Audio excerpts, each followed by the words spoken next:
Hello friends, I am Kirti and welcome back to my channel. MPPSC mains की ये जो paper है, question booklet किस टाइप की आएगी और कौन सा पिछले साल 2020 का एक ही पेपर हुआ है, किस तरह से आपको पेपर अटेम्प्ट करना है, कैसा पेपर आएगा और किस टाइप से आपको लिखना है, कितने नंबर में लिखना है, ये आयोग को द्वारा दी गई ही कॉपी है और उसमें ही कैसे क्वेश्चन पूछे गए हैं वो आप देखेंगे। सबसे पहले आपको रोल नंबर यहाँ पे डालना है। रोल नंबर आपको दोनों में लिखना है, डिजिट में भी लिखना है और फिर शब्दों में भी, वर्ड्स में भी उसको लिखना है। इसके बाद आप अपनी ओएमआर सीट भरेंगे, रोल नंबर इस टाइप से भी करेंगे, अपना मीडियम लिखेंगे, देन आपको साइन करना है और फिर ये इम्पॉर्टेंट है, इंस्ट्रक्शन है कि जो वर्ड लिमिट दी गई है उसी में आपको लिखना है। और हिंदी के पेपर एवं हिंदी व्याकरण एवं निबंध दो पेपर को छोड़कर बाकी जो पेपर हैं उसको आप हिंदी और इंग्लिश दोनों में ही लिख सकते हैं। ठीक है, ये आपको ध्यान रखना है। कुछ इंपॉर्टेंट इंस्ट्रक्शन है, इनको अच्छे से पढ़ लेंगे। और इस वीडियो की यदि पीडीएफ चाहते हैं तो आप हमारे टेलीग्राम ग्रुप को ज्वाइन कर लीजिए, वहाँ पे आपको मिल जाएगा। ये पेज पहला आपको छोड़ना होता है। इस पेज को नहीं, डू नॉट राइट हियर यहाँ लिखा हुआ है। ये पिछले साल 2020 वाला पेपर है, जो लोग अभी सिलेक्ट हुए हैं। ठीक है, तो ये आपके लिए बहुत इंपॉर्टेंट है। इसी पैटर्न पे आपका पूरा पेपर आएगा और ये जो क्वेश्चन है ये काफ़ी इंपॉर्टेंट है।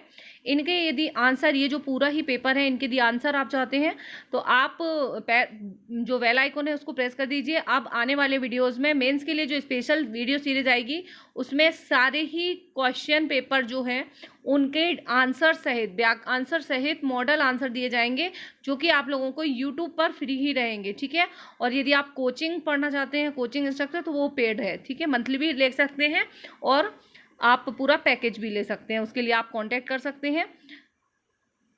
ये जो क्वेश्चन आए हैं, सबसे पहले स्टार्टिंग में आपको 15 क्वेश्चन देखने को मिलेंगे, जो कि 3 नंबर के रहेंगे और आपको इन 3 लाइनों में ही उनके आंसर्स देना है। ठीक है, इनसे ज़्यादा नहीं देना है। और आंसर, मॉडल आंसर कैसे लिखना है, जो टॉपर्स लिखते हैं वो भी आपको दिए जाएंगे। और ज़्यादा से ज़्यादा फैक्ट कैसे इतने में कवर हो सकें। ठीक है, बहुत, ताकि आपको 3 में से 3 नंबर मिल जाएं। देखो, इस बार 61% टॉपर्स के मेंस में मार्क्स आए हैं। 61% जिसके आए हैं उसने मेन मतलब फर्स्ट रैंक बनाई है। ठीक है, और फर्स्ट सेकेंड रैंक जो है इन सबके 61, 60, बस इतना ही मार्क्स आए हैं। लेकिन 3 में से 3 आप 3 मार्कर इतने इंपॉर्टेंट एंड क्रूशियल होते हैं। 3 में से 3 आप मैथ जैसे नंबर मिलते हैं, इसमें पूरे ले सकते हैं। ठीक है, कोट रीजी, स्रोत सूत्र, अमित्र घात, ये 15 रहेंगे, इनको आपको पूरा करना है। देवल, टाइम मैनेजमेंट मेंस में काफ़ी इंपॉर्टेंट होता है। दीवान ए इंशा, ठीक है, फर्स्ट पेपर का है ये। फिर ताराबाई के ऊपर 3 मार्कर है। अहोम विद्रोह, अहोम रिवेलियन, मोपला रिवेलियन, लाला हरदयाल, भील रिवेलियन, भील विद्रोह। उसके बाद आते हैं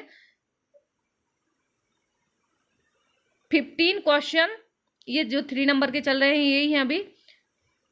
ग्यारसपुर, डॉक्टर कुमार रघुनाथ शाह, मल्हारराव होलकर, बुंदेला विद्रोह। देखो, विद्रोह सारे ही पूछ लिया, अवंतीबाई।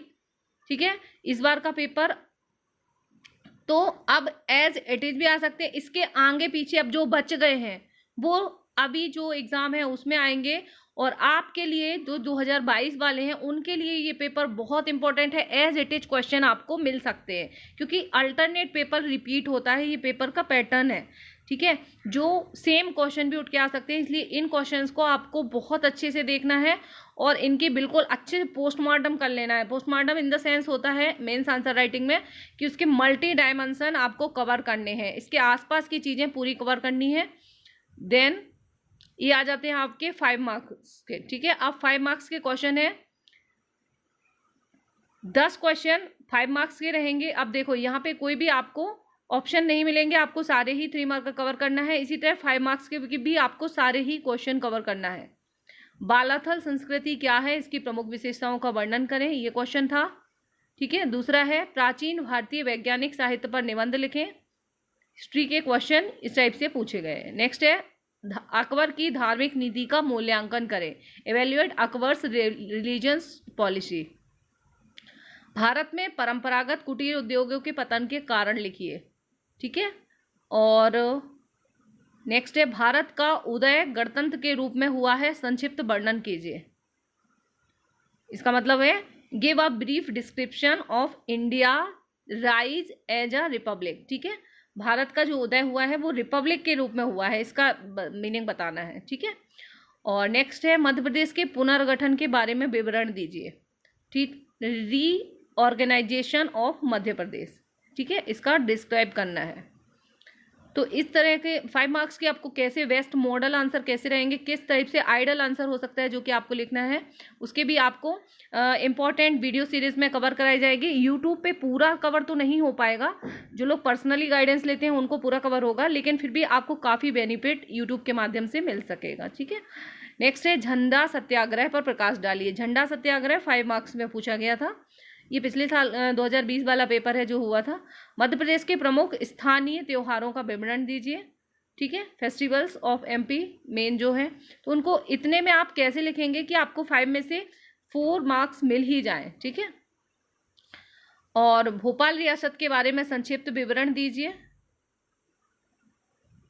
बघेल रियासत के बारे में आप क्या जानते हैं। ठीक है, पूरा ही सिलेबस कवर किया गया था, बहुत अच्छे से पेपर बनाया गया था, जो पूरा सिलेबस मतलब हर एक टॉपिक इसमें कवर किया गया है, अच्छा पेपर था। अब फिर है ये 11 मार्क्स के 10 क्वेश्चन ये हो गए आपके 5 मार्क्स के। अब 11 मार्क्स के क्वेश्चन रहेंगे 5। ठीक है, इनमें आपको ऑप्शन भी मिलेगा। ठीक है, हर उसमें अथवा दिया रहेगा। फर्स्ट क्वेश्चन है सिंधु घाटी सभ्यता एक नगरीय सभ्यता थी, इस कथन के संबंध में आप क्या मत है। ठीक है, सिंधु वैली सिविलाइजेशन वाजा अर्बन, वो बहुत सिंपल इंपॉर्टेंट क्वेश्चन है। अगर आप इंडस वैली सिविलाइजेशन पढ़ते हैं तो ये क्वेश्चन तो आप कवर करते ही है। दूसरा इसका अथवा में दिया है, गुप्त काल में कला एवं स्थापत्य के विकास का वर्णन कीजिए। ठीक है, तो क्वेश्चन की समझ यहाँ पे देखी जाती है, उसको किस तरह से लिखना है, इंट्रो कैसे देना है, मतलब ताकि आपको पूरे में पूरे मार्क्स मिल सके। पूरे नहीं मिले तो 4 तो मतलब वहाँ यहाँ पे आपको 7 कवर करना है, 6 to 7 कवर। ठीक है, 11 बार। नेक्स्ट क्वेश्चन है, देखो कितना आपको मिल रहा है, देख लीजिए आप ध्यान से। एक पेज इस वाले में। ठीक है, बड़े वाले जो सबसे बड़ा आपका आंसर रहेगा, आपको एक पेज पूरा मिल रहा है। ठीक है, एक ये भी पेज मिलेगा पूरा, दूसरा। ठीक है, इसी में आपको पूरा आंसर करना है, इसी में आपको फ्लो चार्ट बनाना है, डायग्राम, मैप, जो भी आप यूज कर सकते हैं सबको आपको इसमें यूज करना है। ठीक है, नेक्स्ट क्वेश्चन है, मोहम्मद तुगलक को विरोधी गुणों का सम्मिश्रण कहा जाता है, इस कथन की विवेचना कीजिए। मोहम्मद तुगलक को विरोधी गुणों का सम्मिश्रण कहा जाता है, इस कथन की विवेचना कीजिए। ठीक है, इसके अथवा में है, दक्षिण के नासूर ने औरंगजेब का विनाश कर दिया, इस कथन के आधार पर औरंगजेब की दक्षिण की नीति की विवेचना कीजिए। ठीक है, औरंगजेब की दक्षिण की नीति की विवेचना करना है या फिर तुगलक, दो में से एक किसी को इस तरह से लिखना है। तो 11 मार्क्स का ये क्वेश्चन है, इसमें भी आपको 2 पेज मिलेंगे और इन सभी के आंसर चैनल पे अपलोड किए जाएंगे कि आपको आइडियल आंसर आप कैसे लिख सकते हैं, इसका बेस्ट आंसर क्या हो सकता है। ठीक है, इसके लिए भी आपको 2 पेज मिल रहे हैं पूरे। उसके बाद नेक्स्ट क्वेश्चन है, आर्य समाज के सामाजिक एवं शैक्षणिक योगदानों का वर्णन कीजिए। Discuss the social and educational contribution of Arya Samaj mission. इसमें भी और में दिया गया है, बाल गंगाधर तिलक का भारतीय स्वतंत्रता आंदोलन में योगदान को रेखांकित कीजिए। Means sketch the contribution of Bal Gangadhar Tilak in freedom movement in India. ठीक है, तो आर्य समाज या बाल गंगाधर तिलक, इनमें से आपको फोकस करना है किसी एक पर। ठीक है, नेक्स्ट इसके लिए भी आपको 2 पेज मिलेंगे। ठीक है, तो ये जो 11 मार्क्स के हैं इनको आपको इसी तरह से आपको आंसर लिखने की कोशिश करना है कि इतने वर्ड लिमिट आपको क्रॉस नहीं करना है, ना ही कम लिखना है, पूरा आपको भरना है, उसी में आपको अच्छे मार्क्स मिलते हैं यदि आपको टॉपर्स बनना है और रैंक अपनी अच्छी लाना है तो। ठीक है, फिर क्वेश्चन है, मध्य प्रदेश में स्वतंत्रता आंदोलन का वर्णन कीजिए अथवा मध्य प्रदेश के प्रमुख ऐतिहासिक एवं पर्यटन स्थलों का विवरण दीजिए। ठीक है, give a description of main historical and tourist place of Madhya प्रदेश।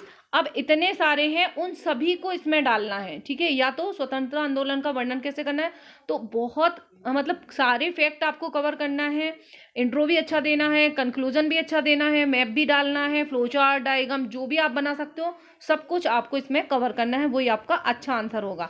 ठीक है, तो नेक्स्ट है, बुंदेलखंड की रियासत का विवरण दीजिए अथवा होलकर वंश का विवरण दीजिए। ठीक है, किसी भी एक वंश का। तो उसको आपको डिस्क्राइब भी करना है, मेजर जो किंग्स हैं उनके बारे में भी बताना है। शॉर्ट में आप कैसे लिख सकते हैं, आंसर्स आपको सारे ही दिए जाएंगे। ठीक है, यूट्यूब पे ही दिए जाएंगे, डोंट वरी। और ये लास्ट में आपको इस तरह से खाली कागज मिलेगा। ठीक है, रफ कार्य तो ये आप रफ वर्क कर सकते हैं। ठीक है, ये पूरी पेपर कॉपी है, इस तरह से आपको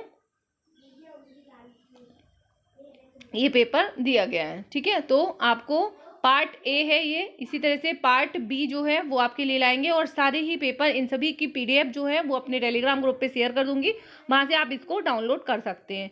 ठीक है, मिलते हैं नेक्स्ट वीडियो के साथ, टेक केयर।